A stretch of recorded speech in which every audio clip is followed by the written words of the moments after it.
नमस्कार, अपना उत्तराखंड आप देख रहे हैं और बुलेटिन में हम सबसे पहले आपको अपडेट देंगे चमोली आपदा से जुड़ी हुई हैं। आपको बताते हैं चमोली आपदा का राहत बचाव का काम का आज 7वां दिन चल रहा है। तपोवन टनल में रेस्क्यू ऑपरेशन लगातार जारी है। शुक्रवार को 2 और शव बरामद कर लिए गए हैं। अब इसके बाद कुल शवों की संख्या 38 हो जाती है, लेकिन इस बीच 166 अन्य लोगों की तलाश अब भी जारी है, जिसके लिए ये सर्च अभियान चल रहा है। तपोवन टनल के पास अब भी रेस्क्यू ऑपरेशन चल रहा है। 2 तस्वीरें आपके टेलीविजन स्क्रीन पर नए तरीके से होती ड्रिलिंग की तस्वीर आप देख रहे हैं।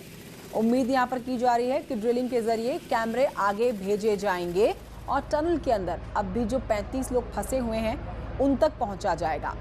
115 मीटर तक मलबा निकाला जा चुका है।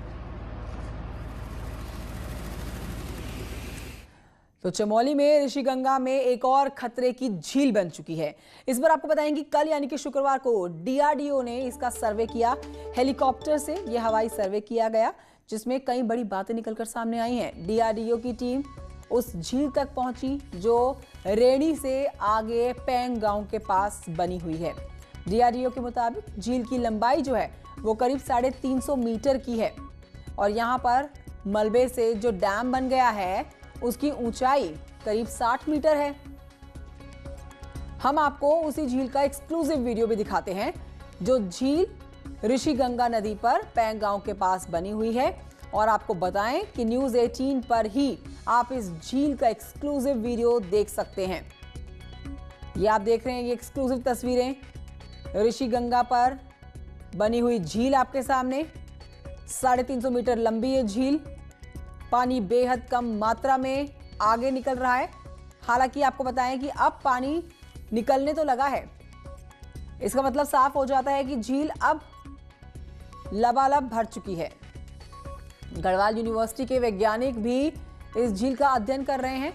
तमाम वैज्ञानिक इस झील का जो अध्ययन कर रहे हैं उनका मानना है कि अगर इस झील से पानी नहीं निकाला गया तो ये आगे चलकर बड़े खतरे की घंटी बन सकती है। झील का एक्सक्लूसिव वीडियो आप देख रहे हैं सिर्फ न्यूज़ 18 पर।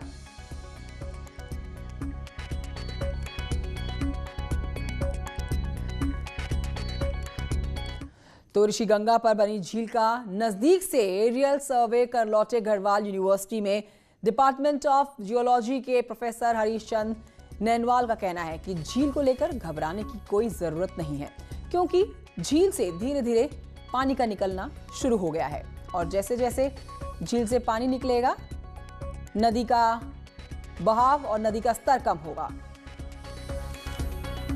जो लेक बनी हुई है, ये लेक जो ऋषिगंगा है उस पे बनी हुई है। तो ये लेक बहुत बड़ी लेक नहीं है, करीब 400 से 500 मीटर लेंथ में है और माउथ पर जो है करीब ये 300 मीटर इसकी विड्थ होगी। अंदर जाते जाते लेक बिल्कुल संकरी हो जाती है। तो जैसे पहले कुछ रिपोर्ट में था कि पानी रुका हुआ है, ऐसी स्थिति नहीं है। लेक ब्रीच हो गई है। लेक से एक नाला जो है आकर के मेन जहाँ कॉन्फ्लुएंस है वहाँ पर मिल रहा है, क्योंकि लेक से पानी का जो है काफ़ी बहाव शुरू हो गया। मैं रिसाव नहीं कह रहा हूँ, ये बहाव शुरू हो गया, एक चैनल बन गया है जिससे पानी नीचे आ रहा है। तो इससे लगता है कि नीचे अब उस तरह का खतरा नहीं है जैसे पहले हम एंटिसिपेट कर रहे थे। जैसे पहले मीडिया रिपोर्ट में था तो उस तरीके से नहीं लग रहा है। हम आपको बताते हैं कि झील को लेकर मुख्यमंत्री त्रिवेंद्र सिंह रावत क्या कह रहे हैं। आपको सुनाते हैं उनका बयान, जिसमें वो कह रहे हैं कि झील से घबराने की जरूरत नहीं है, बल्कि सतर्क रहने की जरूरत है। इस पर लगातार नजर बनी हुई है। नहीं, देखिए, वो झील का अभी हमको उसकी जानकारी है और उस पर पूरी तरह हमारे सैटेलाइट के माध्यम से उस पर निगाह रखे हुए हैं और मैं समझता हूँ कि अभी तक जो झील की स्थिति है, सावधान रहने की ज़रूरत है, घबराने की ज़रूरत नहीं है। लगभग ये 400 मीटर लंबी है। गहराई का अभी इसमें ज़्यादा अनुमान नहीं आ रहा है, लेकिन जो उसमें जो मुहाने पर जो सिल्ट आया है ऋषिगंगा से और जो रॉथिंग गार्ड जो है, तो उसको उसने पुश किया है। उसके कारण वहाँ पर लगभग एक 12 मीटर उसकी हाइट नज़र आ रही है, लेकिन पानी उसमें कितना है अभी वो क्लियर नहीं हुआ है। तो आप मुख्यमंत्री त्रिवेंद्र सिंह रावत को सुन रहे थे कि घबराइए मत, सतर्क रहिए। पानी हालांकि निकलना शुरू हो चुका है अब इस झील में से, और जैसे जैसे पानी झील से निकलेगा, झील के पानी का स्तर कम होगा और जो संकट बताया जा रहा है आगे चल के बड़ा हो सकता है वो कम हो जाएगा। तस्वीरें आपके टेलीविजन स्क्रीन पर। इस बीच आपको बताते हैं कि कुछ तस्वीरें आप ऐसी देख रहे हैं, ऐसी वीडियोस देख रहे हैं जो सिर्फ आप हमारे साथ जुड़कर ही देख सकते हैं, न्यूज़ 18 पर ही देख सकते हैं ये बेहद एक्सक्लूसिव वीडियोस। इस बीच आपको जानकारी दे देते हैं कि आज 7वां दिन है राहत बचाव के काम का। रविवार से आई हुई इस आपदा का आज 7वां दिन, और तमाम एनडीआरएफ, एसडीआरएफ, आईटीबीपी के जवान जो है वहां पर मौजूद हैं। उत्तराखंड पुलिस भी इस पूरे मिशन में जुटी हुई है।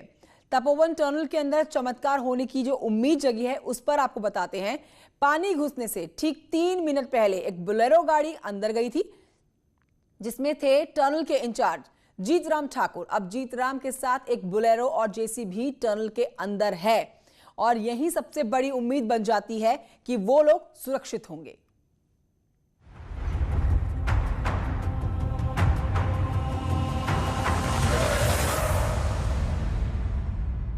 ये हैं जोशीमठ के ढाक गांव निवासी विनय थपलियाल और रविंद्र थपलियाल। थपलियाल परिवार के 2 बेटे राजेश और अनूप तपोवन साइट पर सीनियर सुपरवाइजर के पद पर काम करते थे। आपदा के दिन दोनों भाई इसी टनल में काम कर रहे थे। समय बीतने के साथ हालांकि अब उम्मीदें धूमिल होने लगी हैं, लेकिन विनय और रविंद्र थपलियाल के साथ ही टनल में फंसे कई लोगों के परिजनों को अब भी उम्मीद है, और इस उम्मीद का नाम है इंजीनियर जीत ठाकुर। जीत ठाकुर टनल के इंचार्ज हैं। बवंडर आने से ठीक 3 मिनट पहले वो अपनी बोलेरो गाड़ी लेकर टनल के अंदर दाखिल हुए थे, और वो पूरी टनल का चप्पा चप्पा जानते हैं। प्रभावित परिवारों को उम्मीद है कि अगर टनल का कोई भी कोना मलबे से बच गया होगा तो जीत ठाकुर वहां तक सबको ले गए होंगे और सभी लोग सुरक्षित होंगे।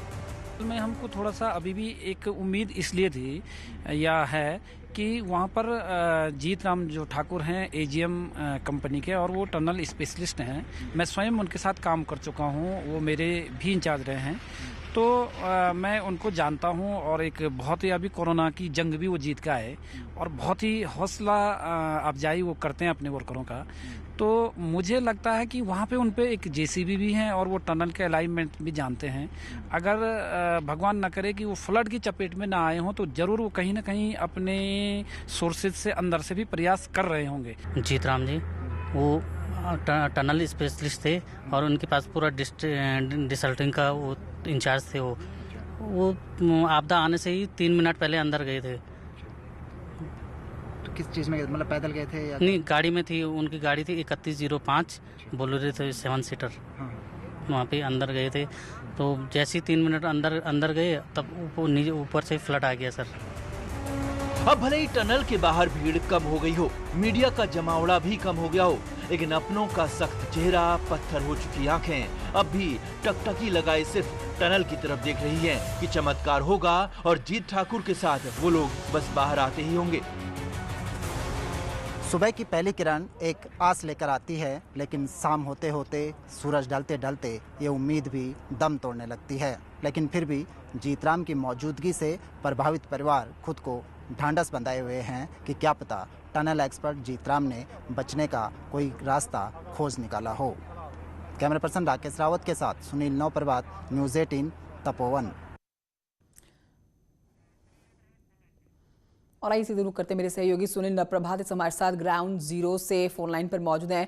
सुनील नप्रभात, आज राहत बचाव का 7वां दिन है। रविवार के बाद से आज 7वें दिन भी राहत बचाव का काम चल रहा है। आपसे आज सुबह का अपडेट लेना चाहेंगे। सबसे पहले मौसम कैसा है और राहत बचाव का काम कितनी तेजी से आगे बढ़ रहा है, क्योंकि एक नई तकनीक जो इस्तेमाल की जा रही है वो कारगर साबित होती हुई दिख रही है आपको? देखिए पंचम, मैं अभी ऋषिगंगा के साइट पर हूँ, जहाँ पर ऋषिगंगा का प्रोजेक्ट था, ऋषिगंगा पावर प्रोजेक्ट। सबसे पहले इसी स्थान पर जो बवंडर आया था, जो मलबा आया था, उसने ऋषिगंगा पावर प्रोजेक्ट को हिट किया था, और यहाँ पे करीब 50 से 56 के बीच लोग यहाँ पर मलबे में दब गए थे। यहाँ पर जो रैनी गांव को जोड़ने वाला जो मोटर ब्रिज था वो भी ध्वस्त हो गया था। अभी यहाँ पर माफ कीजिएगा, बीआरओ के द्वारा यहाँ पर वैली ब्रिज बनाया जा रहा है। करीब 20 मीटर स्पान का यहाँ पर वैली ब्रिज बनेगा। और करीब हजारों की संख्या में यहाँ पर परमिट लगे हुए हैं। लेकिन जिस तरह से हम देख रहे हैं कि यहाँ पर जो हालात बताते हैं कि जब यहाँ पर बाढ़ आई होगी, वो बवंडर आया होगा, तो करीब 50 से 60 मीटर का लेवल तक यहाँ पर पूरा पानी और मलबा भर गया था। लिहाजा यहाँ पर जो अब राहत के कार्य चल रहे हैं उसमें बड़ी दिक्कत एक कंचन ये है कि भारी मात्रा में यहाँ पर मलबा है। आप जहाँ पर पैर रखेंगे वहाँ पर आपको धंसता हुआ सा महसूस होगा, और इसके चलते जो राहत कार्य हैं, चाहे वो वैली ब्रिज का आपको बेसमेंट खड़ा करना हो, तो उसके लिए बीआरओ को करीब 20 से 25 मीटर नीचे जमीन में जाना होगा पूरा मलबा हटाकर। तो वो काम यहाँ पर युद्धस्तर पर चल रहा है। दोनों ओर जो ऋषिगंगा नदी है उसके दोनों ओर अबैटमेंट बनाए जा रहे हैं, बेसमेंट बनाए जा रहे हैं, और बीआरओ के एक्सपर्ट से जो हमारी बातचीत हुई उनका कहना है कि कम से कम अगले 15 से 20 दिन में यहाँ पर वैली ब्रिज खड़ा कर लिया जाएगा। इसके लिए 24/7 यहाँ पर काम चल रहा है। बड़ी सुनील नप्रभात, इस झील के ऊपर एक आप अपडेट दे दीजिए। ऋषिगंगा पर जो ये झील बनी है, इसमें सोर्सेज बता रहे हैं कि इसका पानी अब निकलना शुरू हो गया है। तो आप ग्राउंड जीरो पर मौजूद है, आप हकीकत और बेहतर तरीके से बता सकते हैं। अगर पानी निकलना शुरू हो चुका है तो क्या कुछ लेवल घटा है इस झील का पानी का? देखिए कंचन, जो एक्सपर्ट से हमारी बातचीत हुई, गढ़वाल यूनिवर्सिटी के जो जियोलॉजिस्ट वहां पर एरियल सर्वे करके आए हैं, बहुत क्लोज सर्वे करके वो आए हैं। उनका कहना है कि झील की जो लंबाई है करीब 350 मीटर के आसपास है। लेकिन एक अच्छी खबर ये है कि झील अब रिसने लगी है, वो ब्रिज हो गई है, और इसे एक शुभ संकेत माना जा रहा है कि अब जो झील के फटने का एक खतरा जताया जा रहा था, उसकी आशंका बहुत मिनिमाइज हो गई है, बहुत कम हो गई है।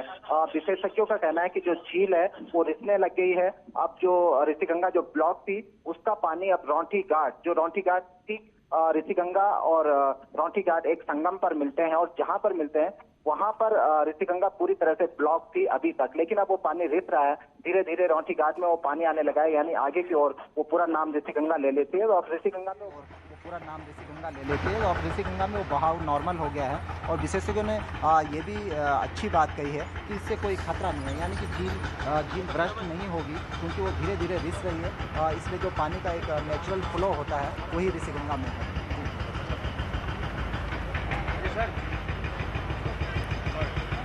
जी ठीक है सुनील नप्रभात, शुक्रिया आपका जानकारी के लिए। आप नजर बनाए रखिए। फिलहाल की जानकारी के लिए आपका बहुत शुक्रिया। मेरे सहयोगी सुनील नप्रभात जानकारी दे रहे थे कि एक्सपर्ट्स ये मान रहे हैं कि झील से जो पानी है उसका रिसाव शुरू हो चुका है। अब वो झील का जो पानी का स्तर है, जाहिर बात है रिसाव के बाद अब घटेगा, तो जो खतरा बना हुआ था, आगे बड़ा हो सकता था खतरा, अब उस खतरे के चांसेस कम हो गए हैं। हरिद्वार से अब खबर है, आगे बढ़ते हुए आपको बताते हैं कि हरिद्वार में 3 बैरागी अखाड़ों के खुद को अखिल भारतीय अखाड़ा परिषद से अलग करने के ऐलान के बाद अखाड़ा परिषद के अध्यक्ष महंत नरेंद्र गिरी की प्रतिक्रिया सामने आई है।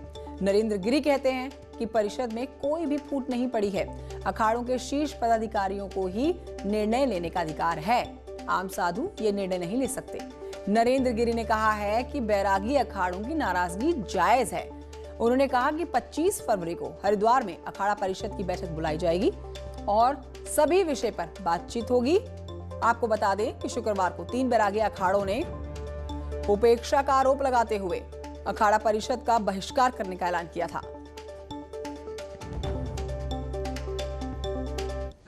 जहां सचिव व्यवस्था सचिव उनके होते हैं सदस्य, तो उनको निर्णय लेने का अधिकार है, किसी आम साधु को निर्णय लेने का अधिकार नहीं है।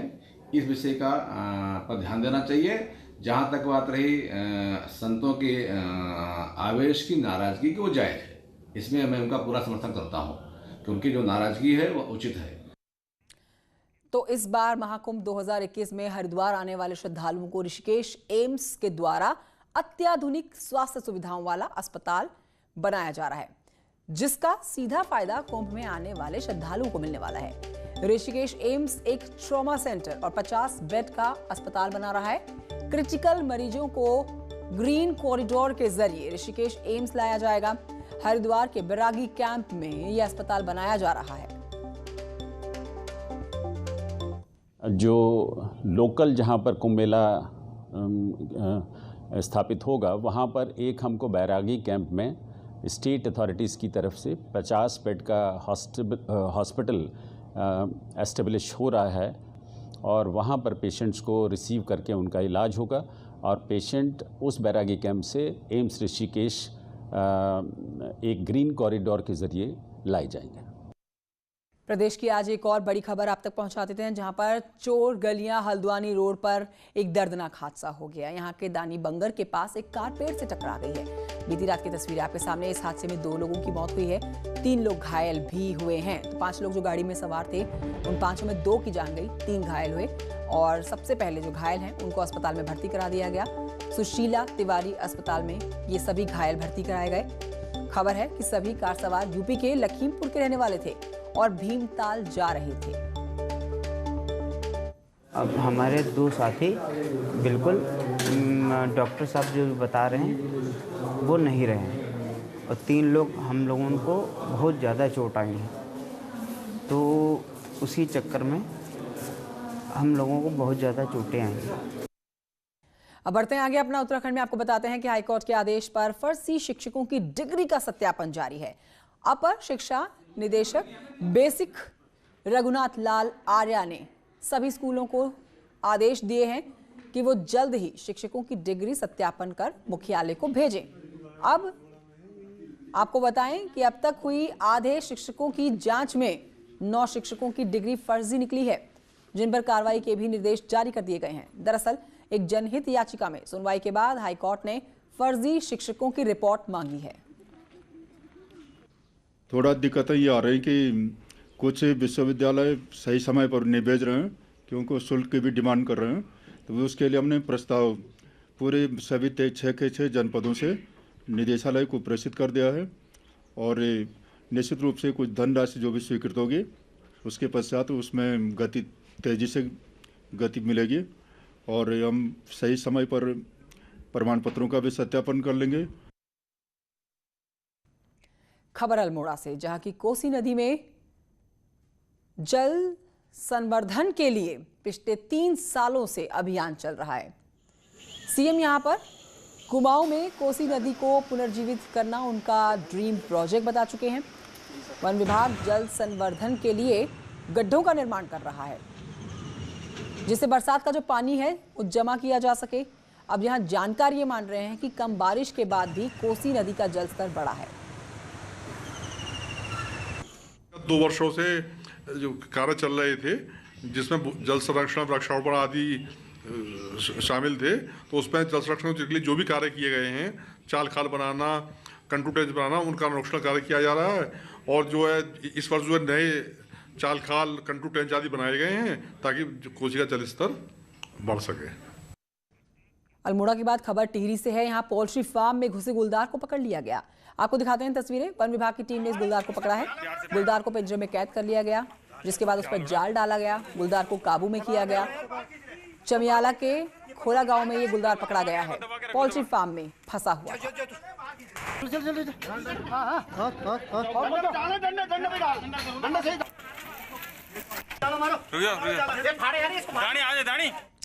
एक वक्त छोटे से ब्रेक का हो गया है, लेकिन आपको जाने से पहले बता देते हैं कि उत्तराखंड में हुई त्रासदी पर पीड़ितों की मदद के लिए हम एक बड़ी मुहिम चला रहे हैं। आपदा में देवभूमि के साथ देश और न्यूज़ 18 उत्तर प्रदेश उत्तराखंड के साथ Tata, Tiscon, SD, strength, outside, flexibility, insight की खास पेशकश आप देखेंगे 14 फरवरी को दोपहर 2 बजे। उत्तराखंड की भीषण त्रासदी की हर तस्वीर सबसे पहले हम